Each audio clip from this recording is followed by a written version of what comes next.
Welcome to the Reporter Hub. Don't forget to subscribe and click the bell icon for more updates and thrilling short scenes.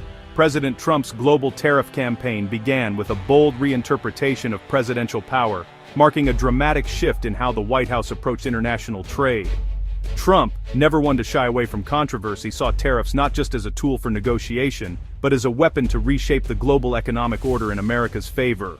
His administration argued that decades of free trade had hollowed out American manufacturing and left the country vulnerable to foreign competitors. In his second term, Trump declared America's massive trade deficit a national emergency, bypassing Congress to impose sweeping tariffs using the 1977 International Emergency Economic Powers Act, or IEEPA, a law originally meant for targeted sanctions, not trade policy. This move stunned lawmakers and economists alike, as the IEEPA had never been used on such a scale. Critics warned that using emergency powers for trade could set a dangerous precedent, but Trump's team pressed forward, arguing that extraordinary times called for extraordinary measures. By April 2024, tariffs of 10% to 50% hit nearly every U.S. trading partner. The sweeping measures affected imports from Europe, Asia, and the Americas, sending shockwaves through global supply chains. American ports saw a flurry of activity as customs officers scrambled to enforce the new rules, and businesses rushed to adapt to the rapidly changing landscape. The administration argued this was necessary to protect American industries and force new trade negotiations, using the IEEPA's broad language to justify unilateral action. Trump's advisors claimed that only by taking bold, decisive steps could the U.S. regain its competitive edge and bring jobs back to American soil. They insisted that the tariffs would pressure foreign governments to the bargaining table, opening the door for better deals. Billions in new duties were collected on everything from electronics to coffee, with tariff revenue topping $118 billion in 2025. Everyday Americans began to notice higher prices at the checkout counter as the cost of imported goods surged. For some industries, the tariffs offered a lifeline, but for others, especially those relying on global supply chains, the new duties meant rising costs and shrinking profit margins. For Trump's team, this was a needed shock to the global system.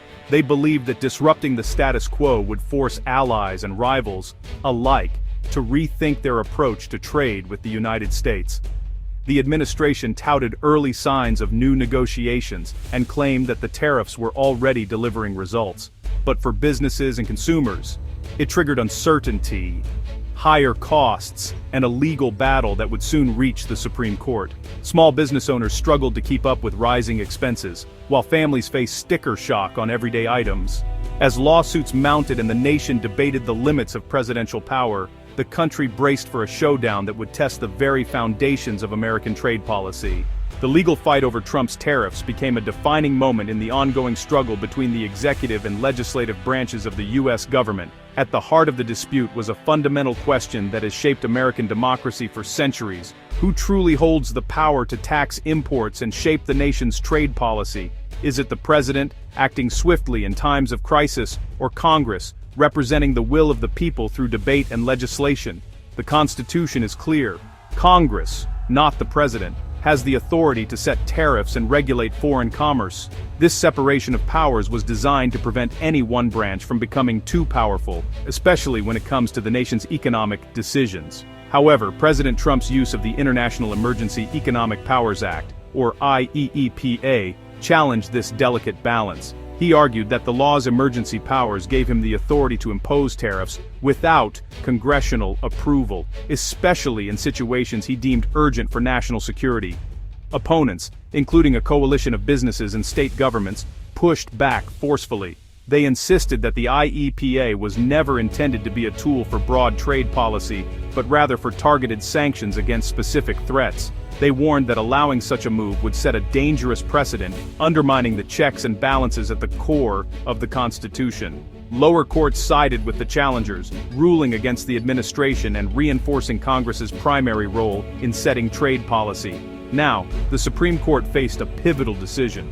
Would it allow presidents to bypass Congress on tariffs, or would it reaffirm the legislature's constitutional authority over America's economic future? In early 2026, the Supreme Court delivered a decisive 7-2 ruling against the Trump administration. The court declared the IEEPA did not grant the president power to impose sweeping tariffs, reaffirming Congress's exclusive authority over trade. The majority opinion stressed that such a major power could not be hidden in vague statutory language. Concurring justices warned that letting presidents declare emergencies to enact major economic policy would erode the separation of powers. The dissent argued for broad executive flexibility, but the majority held firm. The EPA tariff regime was unconstitutional, invalidating hundreds of billions in duties.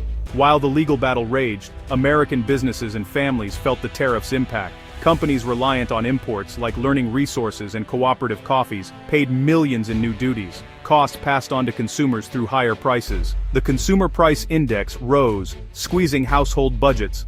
Uncertainty over tariff rates disrupted supply chains and forced some firms to cut back or relocate production.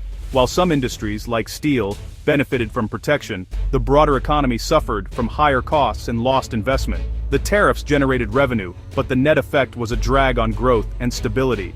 When President Trump announced sweeping tariffs, the move sent shockwaves across the globe, reverberating through financial markets and diplomatic circles alike. Long-standing alliances were suddenly strained, as countries scrambled to respond and protect their own economic interests, with some allies feeling blindsided and others preparing to retaliate. The European Union, for example, quickly imposed its own set of tariffs on American goods and put a major transatlantic trade deal on ice, signaling a new era of economic confrontation. Meanwhile, neutral countries like Switzerland, heavily reliant on global trade, saw their economies take a hit as exports slowed and uncertainty grew. Around the world, global supply chains were thrown into disarray, with cargo ships delayed at ports and manufacturers struggling to source critical components. This disruption chilled investment, led to job losses in some sectors, and created a sense of instability that rippled through boardrooms and stock markets. Yet, the Trump administration saw opportunity in the chaos, using tariffs as a powerful bargaining chip to push for more favorable trade terms. New deals were struck with countries like South Korea and Vietnam, who agreed to set tariff rates or make investment pledges in exchange for continued access to the vast U.S. market.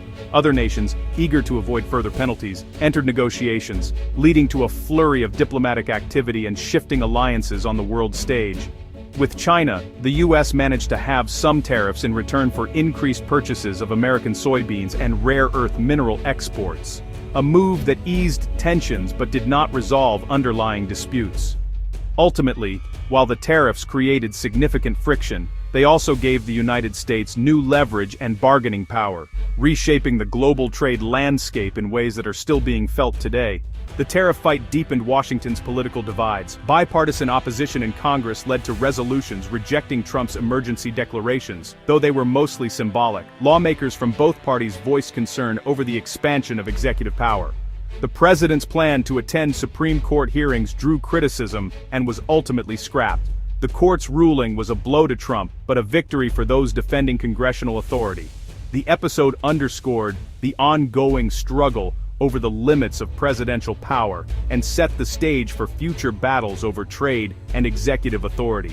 The Supreme Court's decision opened a new chapter of complexity. The government now faces refunding over $100 billion in tariffs to importers, a logistical nightmare. Despite the ruling, the administration vowed to keep tariffs in place using other legal tools, shifting to more targeted statutes. The decision set a clear precedent. Presidents cannot use emergency powers to unilaterally impose broad tariffs. Future trade policy will require closer cooperation with Congress. While businesses celebrated the ruling, the administration's protectionist stance means trade battles will continue, with Congress now a central player in America's economic future.